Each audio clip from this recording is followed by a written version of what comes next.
गुड्डू या नाही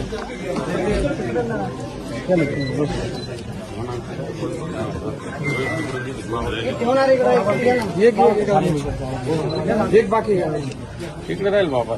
सहकार्य केली सहकार्य चांगलं झालं. गावचं आम्हाला पाणी आलं तर गावच्या लोकांनी चांगलंच आमच्यावाली घेतली जशी काळजी.